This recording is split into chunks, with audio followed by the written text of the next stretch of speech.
जब देश अंग्रेजों का गुलाम हुआ करता था और बाल व्यवस्था थी, लेकिन साथियों बाल व्यवस्था में जो हमारे शूद्र भाई थे वो डबल गुलाम हुआ करते थे, एक तो अंग्रेजों के गुलाम और दूसरी इस देश की व्यवस्था के गुलाम। हमारे लोग डबल गुलाम हुआ करते थे।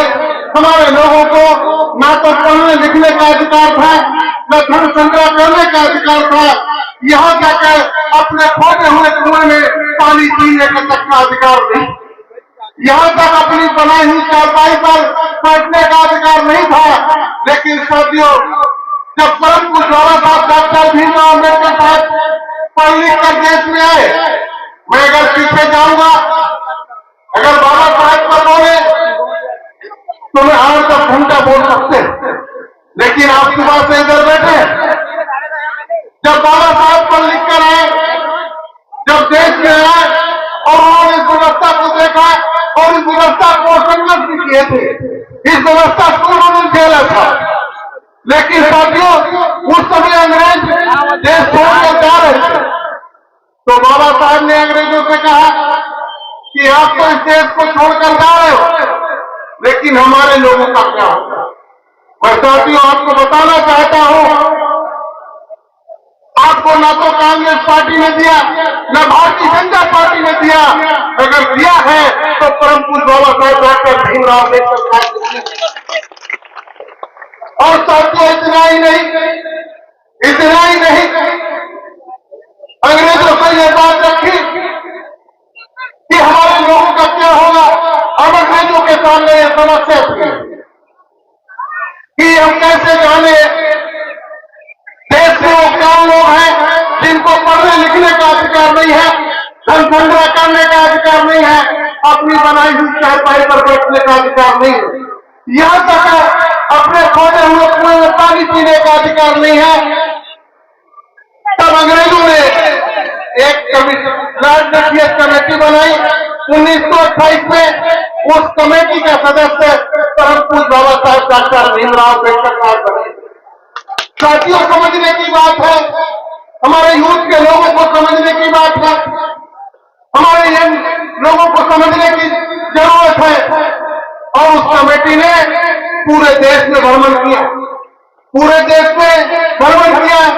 बाबा साहब दिन में कमेटी के साथ रहते और रात में अपनी बस्तियों में जाने का काम करते और अपनी बस्तियों में जाकर क्या कहते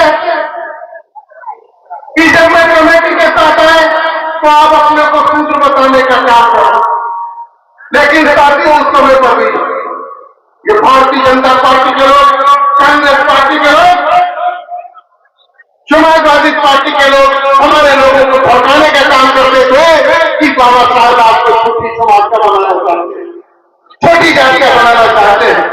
लेकिन साथियों जिन लोगों ने कमेटी के सामने अपनी बात बताने का काम किया वो सूचीबद्ध हो गए, वो लोग सूचीबद्ध हो गए, और जब सूचीबद्ध हो गए वो लोग अनुसूचित जाति और अनुसूचित जनजाति में चले गए। और साथियों उनको 3 लाभ मिले, उनको 3 लाभ मिले, शिक्षा में आरक्षण, नौकरी में आरक्षण और राजनीति में आरक्षण। ये किसने दिया है? ये दिया है तो परम पूज्य बाबा साहब डॉक्टर भीमराव अम्बेडकर साहब ने दिया। आज आप सुरक्षित सीट से प्रधानमंत्री हैं तो किसने दिया है? आज सुरक्षित सीट आपकी जो मथुरा में है वो किसने बनवाई है? वो परम पूज्य बाबा साहब डॉक्टर भीमराव अम्बेडकर साहब ने बनवाई है। और साथियों इतना ही नहीं, जो लोग भटक गए, मैं भंडारी जी की बात को सुन रहा था, जो लोग भटक गए वो ओबीसी में चले गए,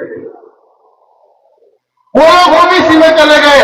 लेकिन बाबा साहब को दर्द था, तो बाबा साहब डॉक्टर भीमराव अम्बेडकर साहब को दर्द था।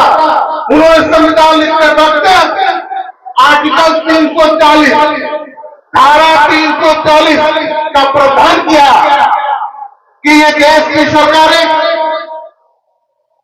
देश आजाद हुए आज कितने साल हो गए, लेकिन आज तक तुम्हारा सर्वे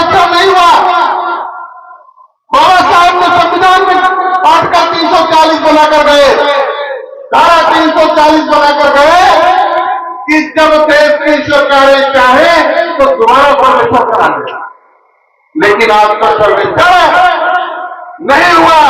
वो तो धन है, धन है। मोहम्मद काशीराम साहब जी ने बाबा साहब से प्रेरणा ली और अपनी नौकरी छोड़ी। डीएसओ गांव से बढ़ाकर 14 अप्रैल 1984 को बहुजन समाज पार्टी का गठन किया या नहीं किया? और गठन करने के बाद जिस दिन बाबा साहब का जन्मदिन है उसी दिन बहुजन समाज पार्टी का जन्मदिन 14 अप्रैल 1984 में बहुजन समाज पार्टी का गठन किया और ये नारा दिया कि मंडल कमीशन लागू करो वरना गद्दी खाली करो। आपको मालूम होना चाहिए कि माननीय काशीराम साहब जी ने, माननीय भाई जी ने पूरे देश में धरना प्रदर्शन किया। बोर्ड क्लब पर धरना प्रदर्शन हुआ, तमाम साथी मंच पर पुराने बैठे, लेकिन भारतीय जनता पार्टी, कांग्रेस पार्टी नहीं जागी। और कब जागी? जब आप लोगों ने बहुजन समाज पार्टी की ताकत बढ़ा दी। क्या ताकत बढ़ा दी कि 1989 में जब जनरल चुनाव हुआ तो उत्तर प्रदेश में 13 एमएलए हमारे जीत गए और देश में 3 सांसद जीत गए। उसमें मान्या बहन भी जीत गए और श्री पीपी सिंह को सरकार चलाने के लिए 3 सांसद की जरूरत थी। तो पीपी सिंह साहब जब 3 सांसद की जरूरत थी तो मान्या बहन जी ने साथ शर्त रख दी। क्या शर्त रख दी? कि मैं आपको समर्थन देंगे। और मैं एक बात और बताना चाहता हूं, देश आजाद होने के बाद आज बाबा साहब के फोटो सब लगा रहे हैं, आज बाबा साहब के लोग जयंती मना रहे हैं। दूसरी पार्टी के लोग, अरे कांग्रेस पार्टी को सोचना चाहिए, भारतीय जनता पार्टी को सोचना चाहिए। अगर बहुजन समाज पार्टी में आप लोगों ने 3 सांसद न जिताए होते तो परम पूज्य बाबा साहब डॉक्टर भीमराव अम्बेडकर साहब को भारत रत्न से भी नवाजा नहीं जाता। और मान्या बहन जी ने शर्त रख दी कि मैं आपको समर्थन देंगे, लेकिन आप परम पूज्य बाबा साहब डॉक्टर भीमराव अम्बेडकर साहब को भारत रत्न से नवाजो। और याद करो, और दूसरी शर्त रख दी कि मंडल कमीशन लागू करो। इसके बाद भी मंडल कमीशन नहीं लागू हुआ, बहुत संघर्ष हुआ, तब जाकर मंडल कमीशन लागू हुआ। हमारे बघेल साहब बैठे हैं, संयोजक हैं, अपने समाज में जाकर बताना चाहिए अगर ओबीसी को किसी ने दिया है तो बहुजन समाज पार्टी ने दिया है, बहन कुमारी मायावती जी ने दिया है। और जब मंडल कमीशन लागू हुआ तो कांग्रेस पार्टी के लोग, भारतीय जनता पार्टी के लोग रोड पर शरीर में आग लगा रहे थे और ये कह रहे थे कि मंडल कमीशन वापस लो। कह रहे थे नहीं कह रहे थे कि मंडल कमीशन वापस लो।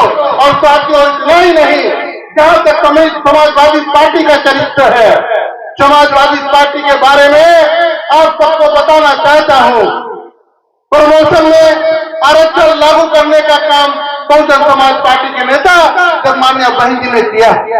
इतना ही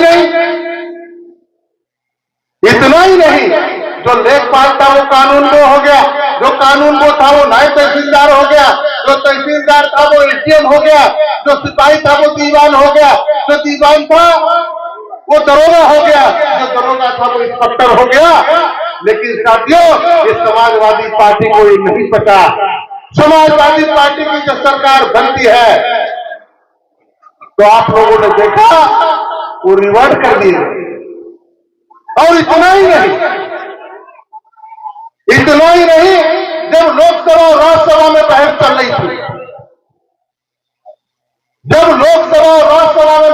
रही थी, तो लोकसभा में जो नगीना पार्लियामेंट पड़ती है बिजनौर जनपद की, वहां से समाजवादी पार्टी का सांसद जीत कर गए थे, लेकिन वहां सुरक्षित सीट है और सुरक्षित सीट के अगर कोई जीत के जाएगा तो समाज का ही व्यक्ति जीत के जाएगा। लेकिन वो समाजवादी पार्टी से जीत कर गए थे। जब समाजवादी पार्टी के जीत कर उधर गए तो सदन में क्या कर रहे थे, वो बहस कर रहे थे कि प्रमोशन में आरक्षण लागू नहीं होना चाहिए। यहां तक उन्होंने बिल फाड़ दिया। दूसरी तरफ बहुजन समाज पार्टी के राष्ट्रीय महासचिव जो मान्याबाई ने जिनको राज्यसभा में भेजने का काम किया, ब्राह्मण समाज से ताल्लुक रखते हैं, लेकिन साथियों सदन में चिल्ला चिल्ला के कह रहे थे कि प्रमोशन में आरक्षण लागू होना चाहिए। मेरे साथियों कहने का मतलब इतना है कि अगर सुरक्षित सीटों से अपने लोग जीत कर जाएंगे तो आपकी बात रखेंगे, अगर आपके दल के लोग जीत कर नहीं जाएंगे तो आपकी बात नहीं रखेंगे।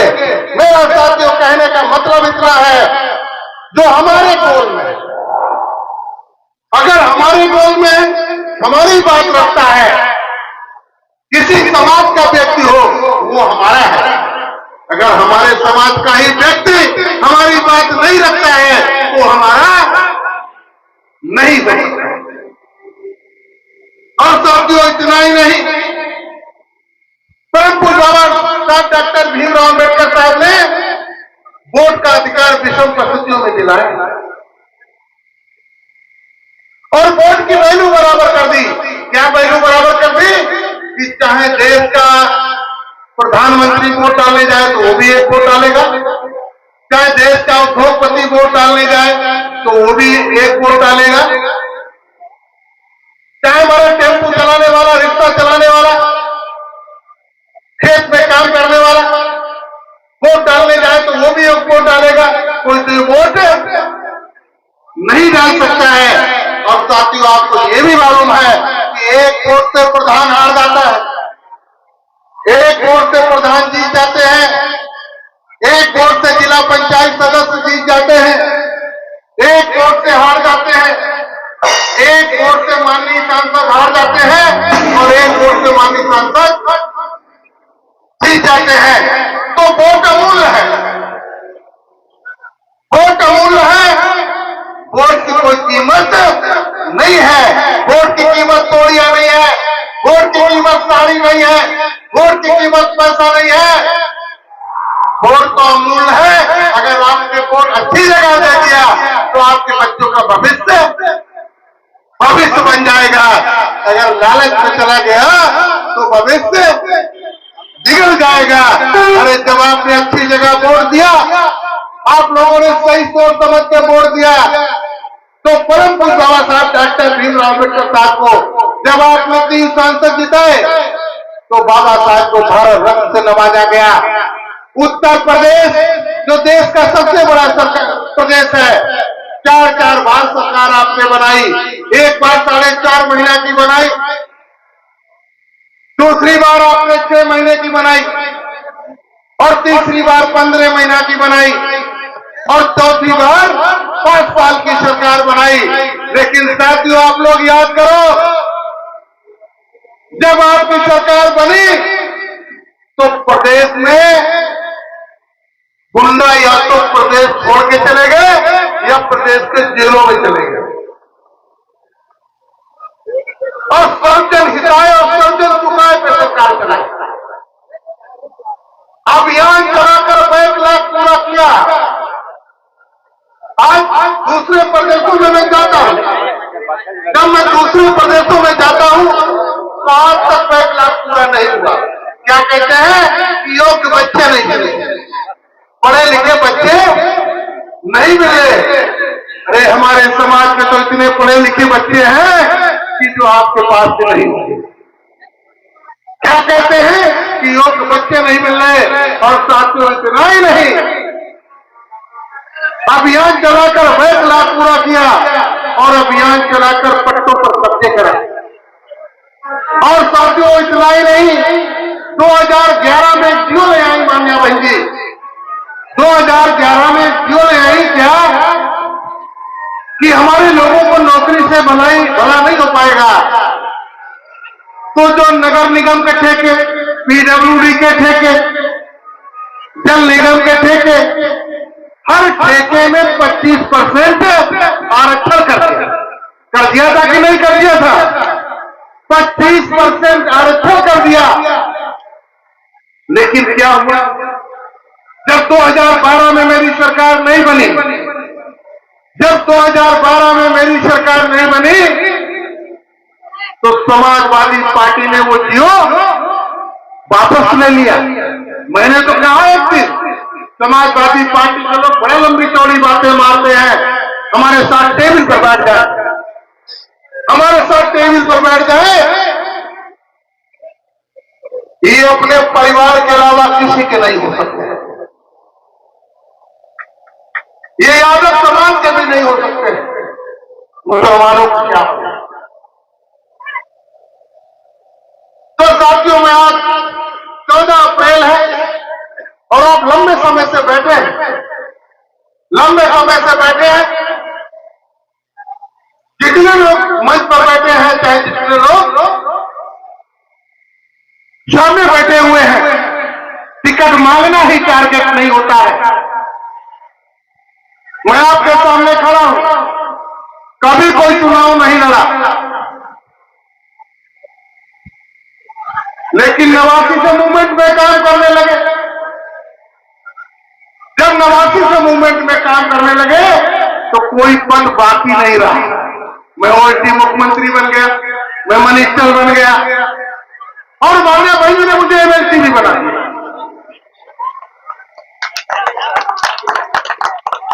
लेकिन ये कब होगा? जब आज आप लोग तैयार करके जाएंगे, ये तैयार करके जाएंगे कि मान्या बहन जी जिसको भेज देंगे, मान्या बहन जी जिसको भेज देंगी,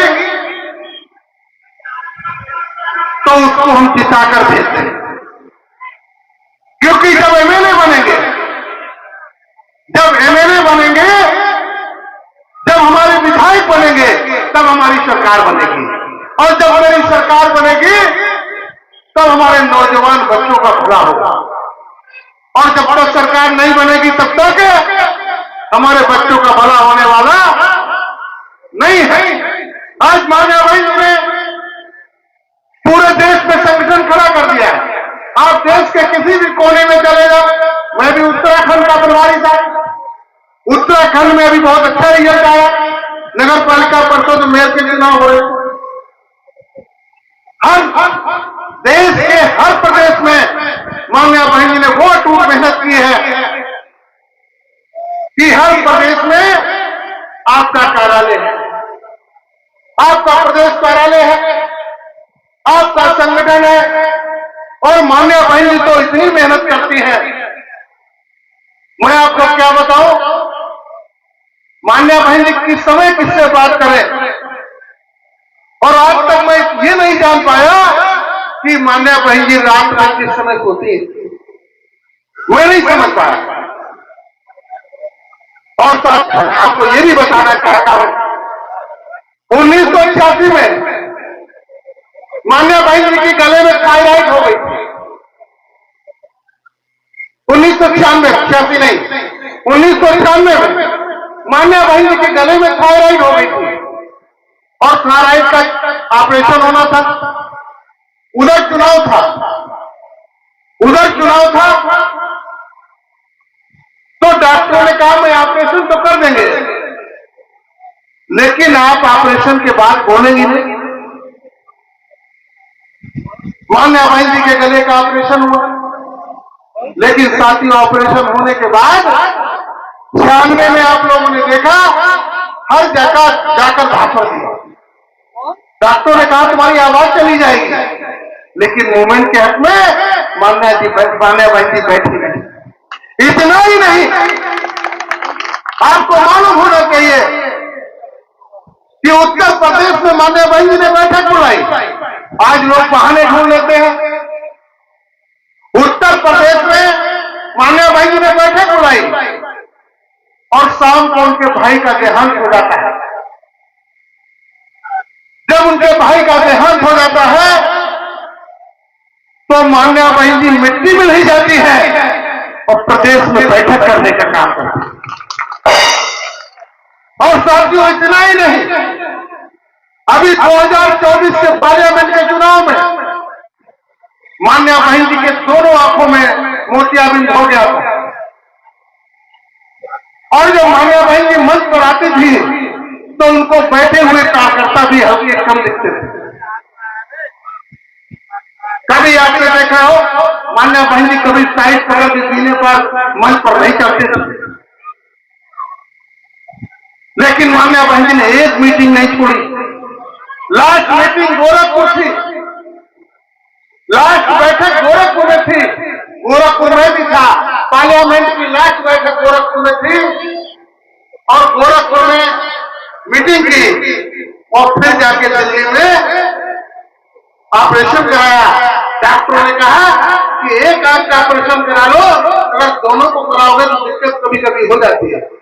मान्या बहन जी ने कहा मूवमेंट का काम करना है, आप दोनों का ऑपरेशन कर दो। लेकिन बाबा साहेब की कृपा से आज मान्या बहन जी की दोनों आंखें बहुत अच्छी हो गई है। मेरा साथियों कहने का मतलब इतना है कि आप लोग तन मन और धन से बहुजन समाज पार्टी का टिकट लो। और मान्या बहन जी ने कहा था जब बाबा साहब की जयंती हुआ करती थी तो मान्या बहन जी के पिताजी मान्या बहन जी को साथ लेके जाते थे। वो दिल्ली में रहती थी, जब पिताजी दिल्ली में रहते थे तो मान्या बहन जी अपने पिताजी के साथ जाती थी। और मान्या बहन जी कहती थी फिर बाबा साहब के बारे में जानूंगी। लेकिन आज मुझे अच्छा लगा कि जब बाबा साहब की जयंती हो तो परिवार के एक एक बच्चे को साथ में लेकर आना चाहिए। आज मैंने देखा जिलाध्यक्ष, पूर्व जिलाध्यक्ष और तमाम हमारी माताएं और बहनें बैठी हुई, जिनकी फैमिली इधर आई है। मैं सबको आज बाबा साहब के जन्मदिन पर तहे दिल से मुबारकबाद देना चाहता हूं, शुक्रिया अदा करना चाहता हूं। और कहना तो मुझे और कुछ था, लेकिन आप अमर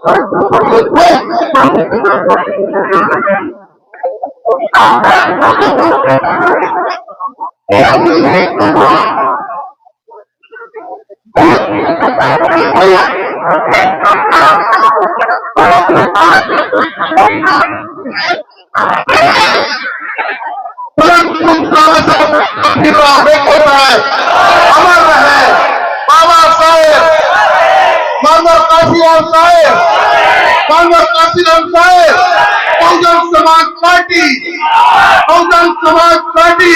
बहन जी आप संघर्ष करो, बहन जी आप संघर्ष करो। वोट हमारा, राज तुम्हारा, वोट हमारा, राज तुम्हारा, बहुजन समाज पार्टी। धन्यवाद।